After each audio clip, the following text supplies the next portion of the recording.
maaleykum salaam Sénégal ngi nanga def sawa Sénégal ngi maa ngi fii c'est ça Sénégal ngi rajo Sénégal indi ay coppite ngir li gën waaye ngir li leen di bégal rajo Sénégal fii la jant bi di fenke bu juróom benni waxtu jotee ci suba gi salaam Sénégal ay xibaar yu wóor te bees ay archive ay chronique bu leen ko kenn nettali ñaari journaliste di seq journal bi bu juróom ñaari waxtu jotee bu juróom ñetti waxtu tegalee fanweeri minute allo 12:45 bi jox kàddu gi askan wi 9h-10h plus près de vous émission buy bég ci yéen te di leen di bégal bànneex xumbal ak xumbute ba mi di jot rajo Sénégal di leen jox xibaar yu wóor te di leen bégal saa su ne. nanga def sawa Sénégal ngi jërëjëf Céline Noël Diop 8h05 muy waxtu boo nga xam te ne ci la noo dalee suñu gan ci biir Salam Sénégal ci biir le grand entretien mi ngi Maham Ndiaye ma bàyyi rek suñu gan. di la jaajëfal baax a baax Arouna Diouf di nuyu itam auditeur yu rajo Sénégal ak itam ñi nga xam ne ñoo ñuy seetaan jaaree la ko si xaral yu yees yi comme ni nga ko waxee tey suñu gan di Paul Dominique Correa moom mooy njiital association présence chrétienne ñu am mbégte tey di ànd ak yow fii si matinalu rajo Sénégal Salam Sénégal Paul Dominique Correa. maa ngi lay nuyu mi ngi di nuyu sa naataango Arona di kontaan ci invitation bi tamit di nuyu waa kër gi yëpp di ko commencé ci directeur général bi. di nuyu ñi fi liggéey yëpp di rafetlu émission bi. alors mu doon émission bi nga xam ni amoon na si jamono joo xam ni Sénégal ñi ngi si biir campagne électorale daanaka la ñu desee bëreetul ñetti fan la ndaxte aljuma su guddi ga lay jeex campagne bi nag gis nañ la ko gën a marqué bokk na si la violence démb tiitaange amoon na waaye sa mujjël ga jàmm la ñu daal di constaté si diggante surtout liste Pastef ak sàmm sa kàddu ban lecture nga amee si li nga xam ni moom moo jot a xew concernant surtout la violence. waaw violence bi lu ñuy ñaawlu la évidemment te lu ñu doon ragal la ba ñuy tàmbali ñun jéem nañu artu présence chrétienne def na communiqué def nañu ay déclaration en tant que association ci biir kuréel yi ñu bokk tamit société civile def nañu ay appel yu bare di woo nit ñi pour que ñu def élection ci jàmm def nañ tamit interpellation jëmale ko ci autorités yi surtout waa police ak gendarmerie pour que ñu jël seen matukaay pour que yenn yi bañ a xew parce que li ñu doon sentir li ñu doon yëg muy ñëw mooy kon ay waxante yu dëgër waxante yu ñaaw amoon na dañuy ragal loolu jógee ci violence verbale mujj ci violence physique malheureusement am na ci ay yu xew yoo xamante ne ñu ngi am yaakaar ne police ak justice dinañ ci def liggéey bi war parce que tamit impunité warul am ci dëkk mais vraiment liñ ci jàngat mooy war nañu weesu fii xam nga boo fàttali ko am na jamono joo xam dañ doon wax Sénégal vitrine de la démocratie suñu stabilité politique ñëpp a ngi koy way fu ne mais jàpp naa ne li fi xew nii du loo xamante ne méngoo naag ñun suñu dayo ci wàllu démocratie. kon war nañoo mën a tiit si démocratie Sénégal niñ ko doon waxee ci démb ak tey. bu baax a baax bu ma man damay wax ne bu doon élève dañuy wax ne ñun dañoo redoubler maanaam dafa mel ni élève boo xam ne dañ doon wax yaa fi dàq jàng yaa fi mën nga jékki-jékki bàyyi sa loxo bàyyeeku ba ñëpp raw la ndax tey dëkk yi nga xamante dañ leen doon wax ne ñu def raw nañ leen dépassé nañ leen ñoo ñëpp tey ña ngay def élection di def alternance di dem ñun nag balaa chaque élection rek les mêmes choses violence maanaam suñu démocratie moo deful ay jéego yu jëm kanam di progresser di évoluer maanaam président bu ñëw war na mën a ñëw jëlee ko A yóbbu ko B mais loolu moo amul boobu ba tey dafa mel ni dañuy def sur place. boo defee sur place ñeneen ñi raw la. dafa ñoragul wala lan la démocratie bi dafa ñoragul. dañoo taxaw maanaam démocratie dafa war di évoluer. ay réformes yu bees ay yoo xamante ne fu ko Senghor indi woon ki topp ci moom Abdou Diouf yóbbu ko fi ci des Ablaye Wade mais boobu ba tey évolution boobu moo amul. moo tax ngay am impression ne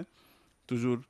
même problème yi la ñuy def. mais lan moo ko waral pourquoi on ne peut pas évoluer concernant notre démocratie malgré homme yu ñu am ak Sénégal ni ko àdduna bi respecté pourquoi mënuñoo avancer ci côté boobu. jàpp naa ne classe politique bi moo am problème dañu am xëy na tamit ñun ni ñu jàppee politique dafa nekk loo xamante ne wut nguur pour noos la pour bégal sa bopp pour bégal say ñooñ conception boobu ñu am ci politique nga xamante ne ñi ci dugg loolu moo waral violence bi ndax tey ñoo xamante ne seen dañ lay jaay seen bakken du pour sa jàmm yow ñoom seen teraanga ak yooyu moo leen tax a jóg tant que ñu ngi am conception boobu ne faaw nga jot ci nguur ngir mën a noos comme niñ koy waxee loolu mooy tax violence boobu léegi nag loolu moo war a deñ parce que loolu méngoowul ak société bi en général nu ñuy gisee parce que ñu bare boo leen laajee sax bëggu ñu dugg ci politique ndax dañ la naan ak loolu daal moom méngoowul ak samay valeur samay principe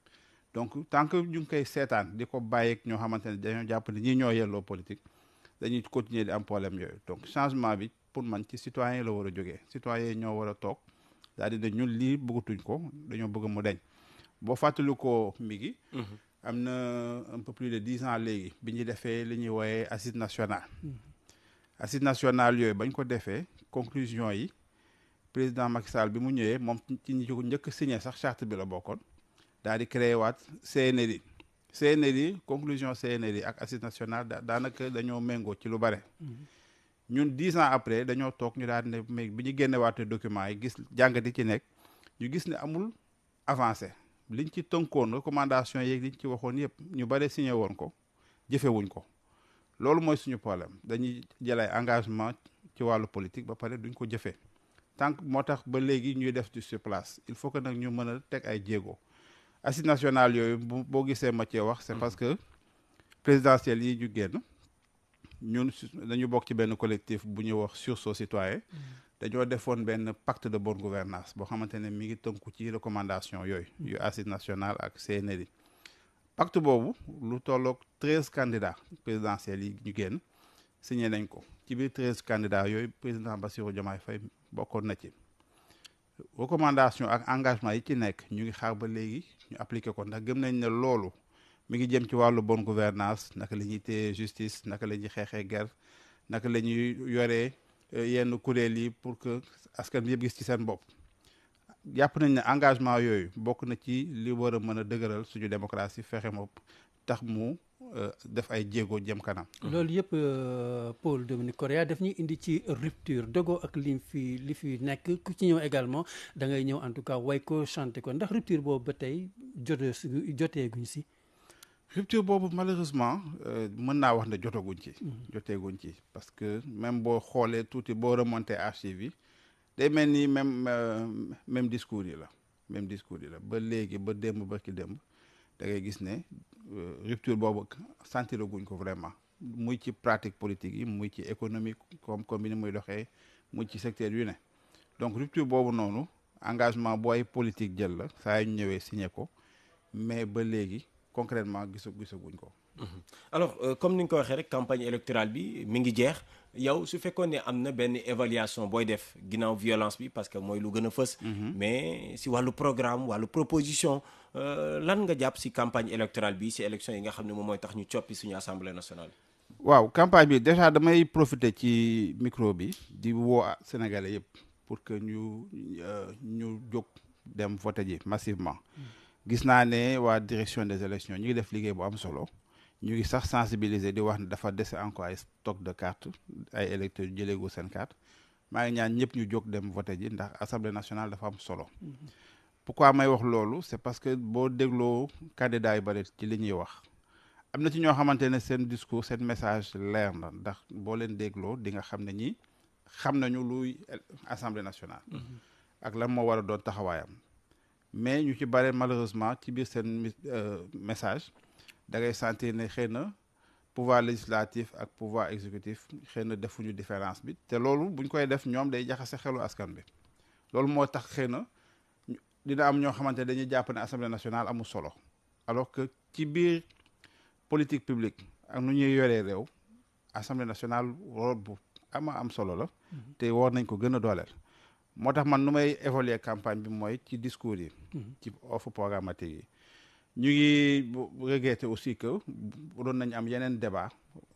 entre candidats ak yooyu maa ngi ciy interpeller CNRA pour que ñuy xool nu ñuy réformer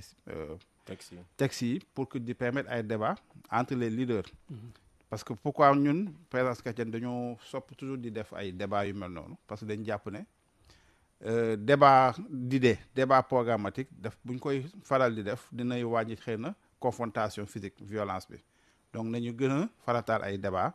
les leaders de parti musuñ ko def Sénégal dans d'autres pays ça se fait dans ci grande démocratie yëpp dañ koy def war nañ ko mën a commencer Sénégal yooyu dafay bokk ci li may wooyee modernisation suñu démocratie dafa xaw a tardé dañ ko war a moderniser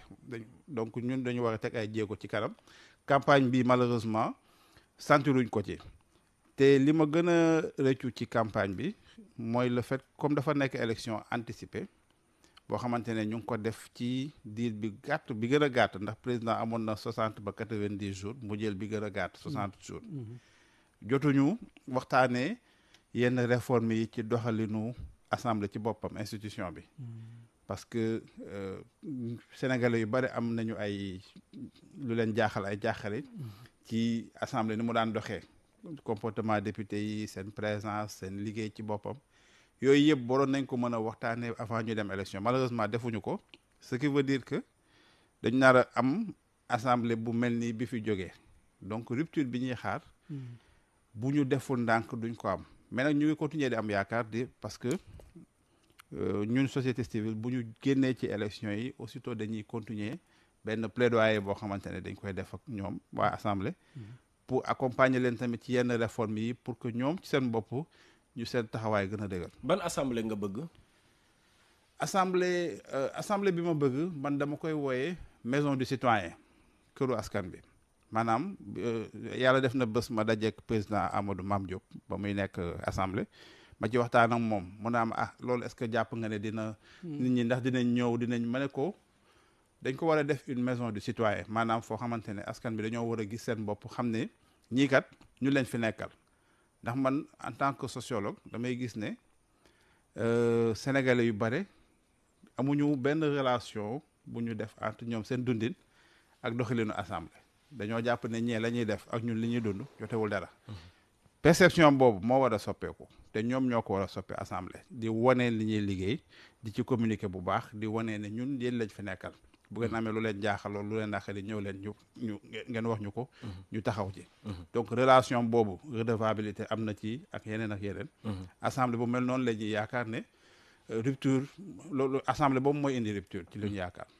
loolu day fekk sax ñu ne par exemple ñu investir ci benn département wala sax biir capitale nga ñëw seeti ay askan waaye jour bi ñu lay falee jour boobu aussi ngay géej foofu moo tax ndax loolu dina yombal proximité boobu nga bëgg nit ñi am ko ci perception assemblée ndax dina yomb waaw dina jafe ci jamono jii nii ndaxte benn ci problème yi indi loolu mooy li ñuy woy liste nationale parce que man bokk naa ci ñi gëm ne xëy na loolu lu ñu war a waxtaanee la dañu war a def proportionnel intégral maanaam booy nekk député da ngaa war a nekk député wu benn gox ndax nga xam ne yow ñii ñoo la fal nga am fa siège mbaa permanence sax waa dëkk ba xam ne yaa ngi fi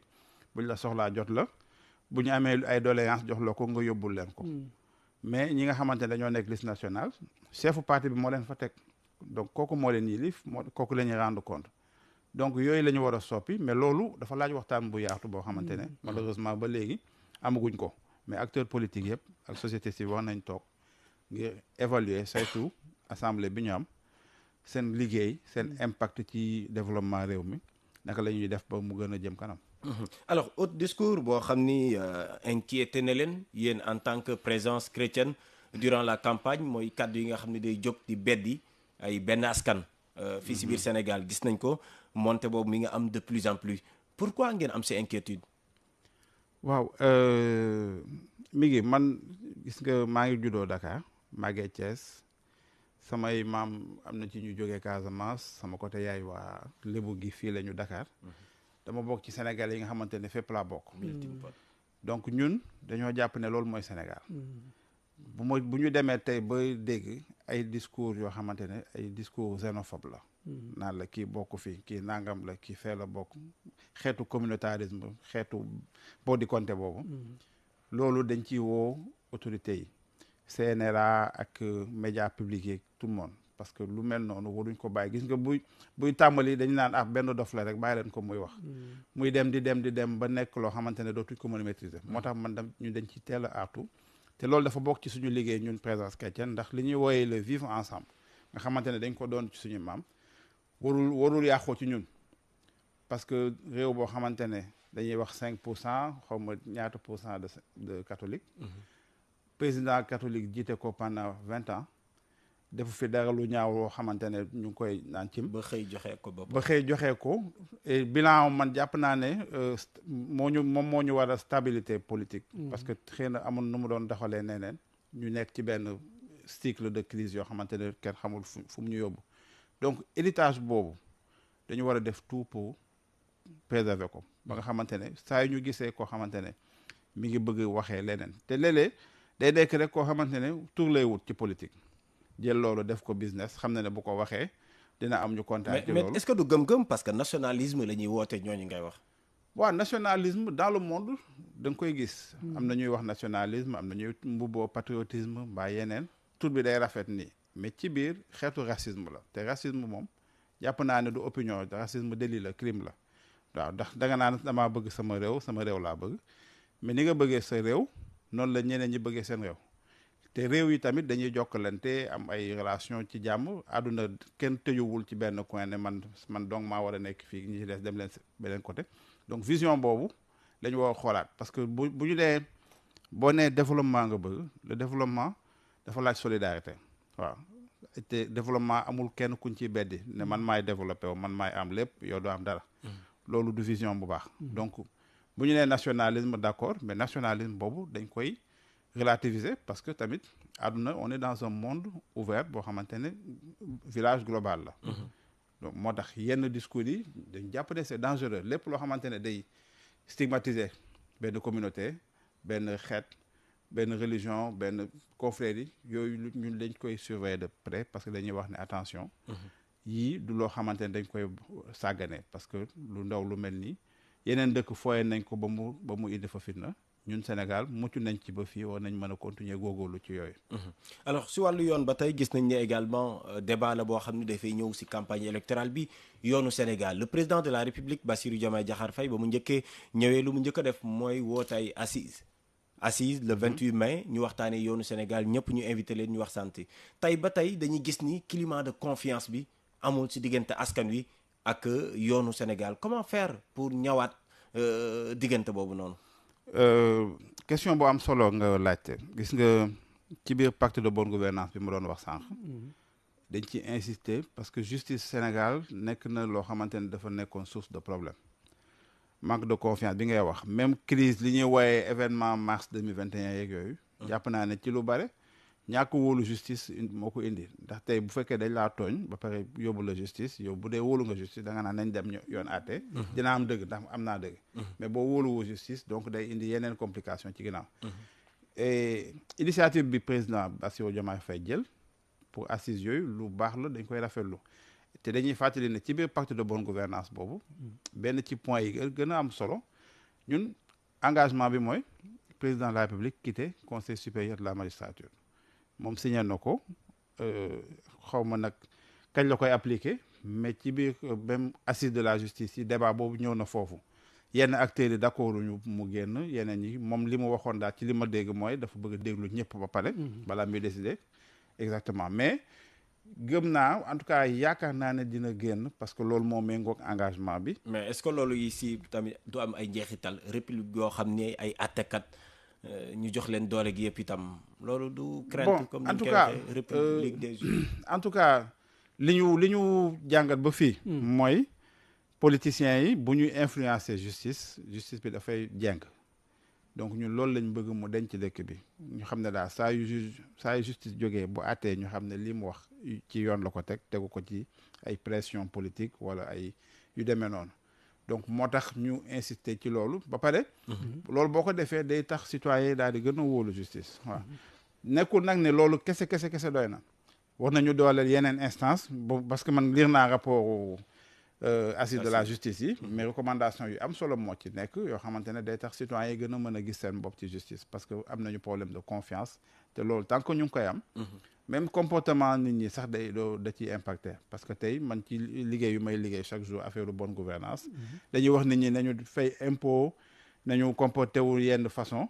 mais tant que amuloo confiance ci administration yow sa bopp sa comportement sax day xaw a sooxe quelque part donc relation de confiance boobu dañ ko war a tabax leneen ci discours politique yi nga xam te ne nemmeeku nañ ko ci campagne électorale bi mooy loi amnistie bi ñu bari nee nañ tey ji bu ñu amee majorité biir assemblée nationale dañ koy abroger dañ koy dindi loolu lan moo seen gis-gis bon amnistie malheureusement lu ñu def plusieurs fois la donc am na lu ma ci benn professeur bu ma gis mu def ci jàngat analyser amnistie depuis les années 50 60 ba tey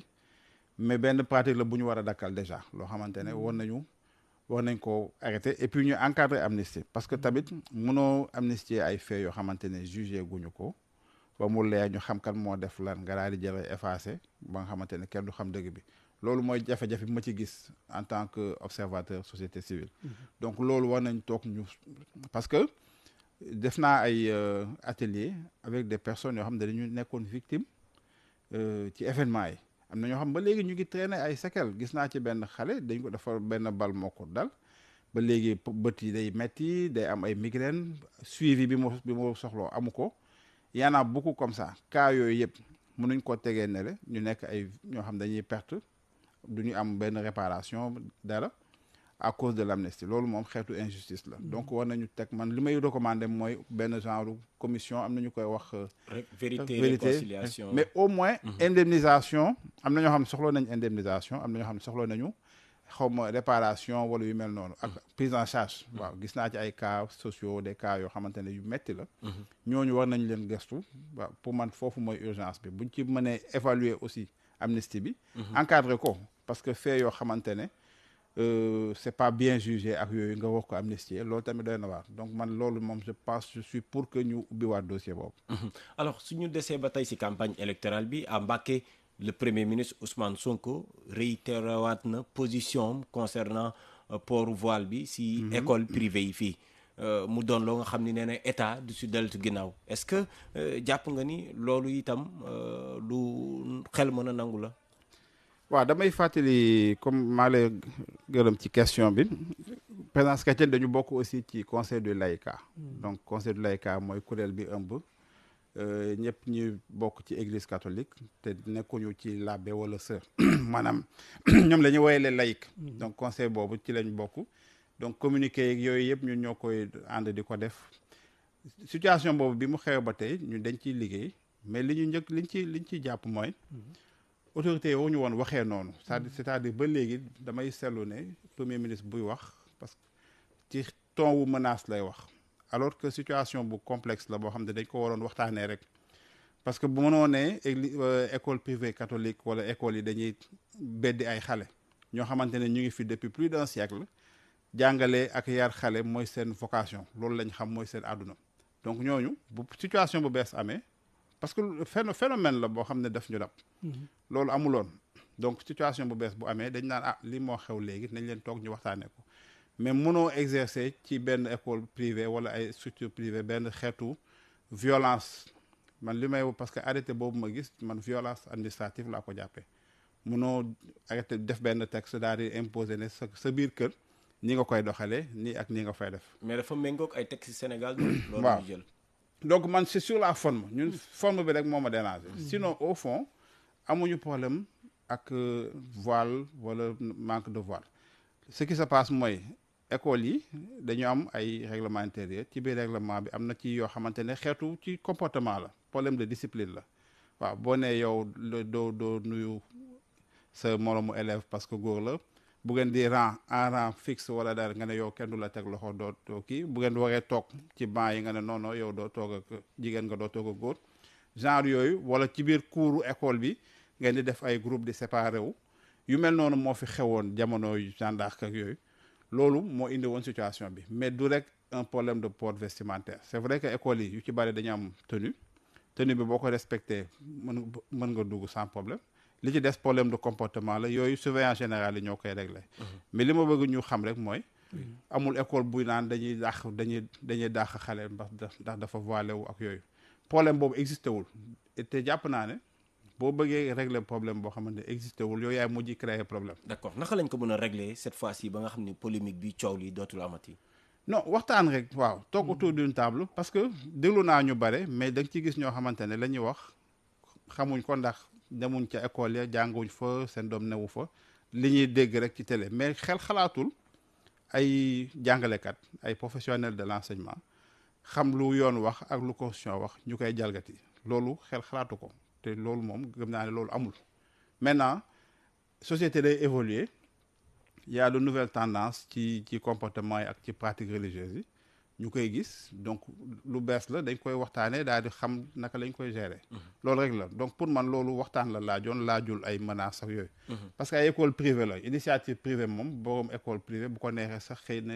tëj naa sama école bàyyi naa ko. donc mënoo leen forcer ne leen nii ak nii la donc ñun bon lu ñuy ñaawlu rek mooy menace bi ak yooyu.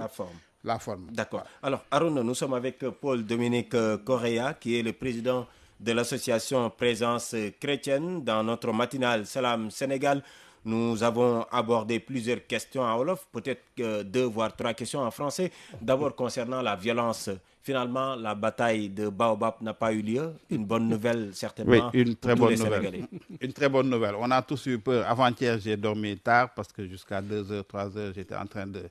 voir un peu dans les régions comment les choses se passent. Et heureusement que les forces de police ont pris les dispositions pour nous éviter vraiment une bagarre, une catastrophe comme ça. Mais je pense que globalement, il y a beaucoup de situations qu'on aurait pu éviter. Parce que nous, on a alerté en tant que société civile depuis le début pour que les forces de police en particulier prennent les devants, surtout dans la gestion des caravanes. Parce qu'on savait qu'il suffit que 2 coalitions se rencontrent sur le terrain et que ça pouvait créer des problèmes. Mais il va falloir évoluer tout ça. À mon avis, il faut à l'avenir que les services de sécurité puissent être équitablement répartis dans les différentes listes de campagne pour les accompagner et servir de tampon aux besoins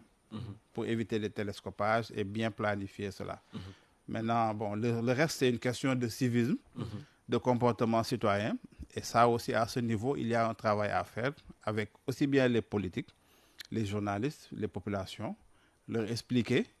l'essentiel, ce qu'il faut retenir des campagnes de ces moments-là, parce qu'on a peut-être un problème d'éducation à la citoyenneté. L'importance de l'élection, le rôle du Parlement. Je n'ai pas vu d'ailleurs beaucoup d'émissions, beaucoup de spots sur ça. Qu'est-ce que le Parlement, qu'est-ce que doit être son rôle et tout. Là, par exemple, l'aspect évaluation des politiques publiques. Il faut en parler. Il est bon de temps en temps inviter des experts du droit parlementaire pour expliquer un peu ce que le Parlement devrait faire, son rôle dans les différentes étapes du budget, le contrôle, l'évaluation, etc. Et ça, peut-être, ça va susciter de l'intérêt. Parce que je crains que beaucoup de Sénégalais vont penser que l'élection législative, ce n'est pas important, alors que c'est extrêmement important. Et d'ailleurs, j'en profite pour inviter tous les compatriotes qui sont en âge de voter d'aller retirer leur carte pour aller voter massivement.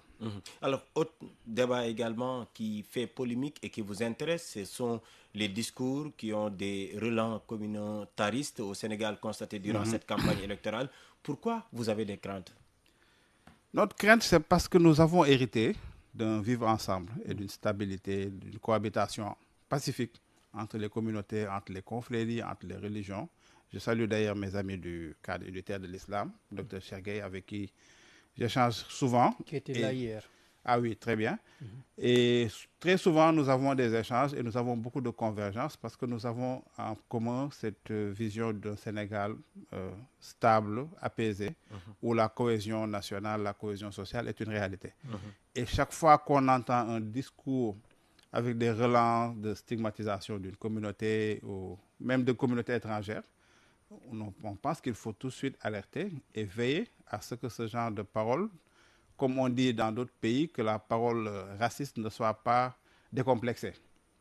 Parce que dans d'autres pays, maintenant, les gens de l'extrême droite commencent à s'afficher publiquement pour dire des choses extrêmement choquantes. Il ne faut pas qu'on arrive à ce genre de situation. Donc, ça peut faire rire. Un tel a dit telle chose sur telle communauté. On peut en rigoler, mais attention, parce que l'impact que cela peut faire chez les jeunes, on ne sait pas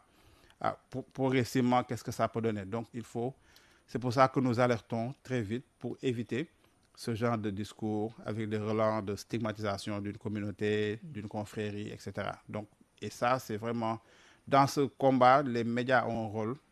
extrêmement important à jouer. D'accord. Alors, à Mbacké également, le Premier ministre a réitéré la position de l'État du Sénégal sur la question du port de voile dans les écoles. La position de l'État du Sénégal, est-ce que cette position, vous vous retrouvez dans cette position? Dans la forme, non, parce que ce qu'on a déploré dans tous les communiqués que nous avons faits en tant que membre du Conseil national de l'AICA, nous avons déploré le ton de la menace que les autorités utilisent sur cette question, qui est pour nous une question beaucoup plus sociétale, parce que c'est l'évolution de la société qui nous amène à gérer des situations nouvelles. Et pour cela, il suffisait juste de se concerter, de discuter autour d'une table pour avoir une compréhension commune de ce qui se passe, parce que c'est de cela qu'il s'agit. C'est un phénomène nouveau pour certains, des écoles qui sont là depuis, parfois, il y a des écoles privées catholiques qui sont là depuis plus d'un siècle, qui ont eu à éduquer des générations de Sénégalais, musulmans comme chrétiens, sans aucun problème. Et aujourd'hui, on ne peut pas jeter en pâture comme ça ces écoles en les accusant de faire de la discrimination. C'est extrêmement injuste et c'est même violent à leur endroit. Nous pensons qu'on aurait pu procéder autrement, juste en discutant pour voir quelle est la solution à ce faux problème, parce que pour moi, c'est un vrai faux problème. Ce sont des éducateurs passionnés par leur métier, par leur vocation, et qui, en aucun cas, ne vont faire de la discrimination chez des enfants juste pour une histoire de port vestimentaire. Ce n'est absolument pas, ce n'est même pas envisageable. Après, il peut exister des problèmes de comportement qui existent jusqu'à présent dans certaines écoles, des comportements qu'on juge sectaires, et ça relève de la discipline même de l'école, quand cela arrive. Mais tout cela, c'est des choses dont on devrait discuter calmement, au lieu de faire dans la violence ou dans la menace. Merci beaucoup, Paul-Dominique Correa. Pour rappel, vous êtes le président de l'association Présence chrétienne. Merci d'être passé nous voir ce matin. Merci à vous pour l'invitation. Merci beaucoup notre invité donc de Présence chrétienne. Kon mbokk yi ñu wàccal place bi Ouleye Kane lu ñu waxtaanee ak sunu gan nag mu ubbi leen téléphone bi ci 33 849 12 45 ba suba ak jàmm incha allah. Sénégal ngi maaleykum salaam. Sénégal ngi nanga def sawa. Sénégal ngi maa ngi fii c'est ça. Sénégal ngi rajo Sénégal indi ay coppite ngir li gën waaye ngir li leen di bégal rajo Sénégal fii la jant bi di fenke bu juróom benni waxtu jotee ci suba gi. Vous cherchez une expérience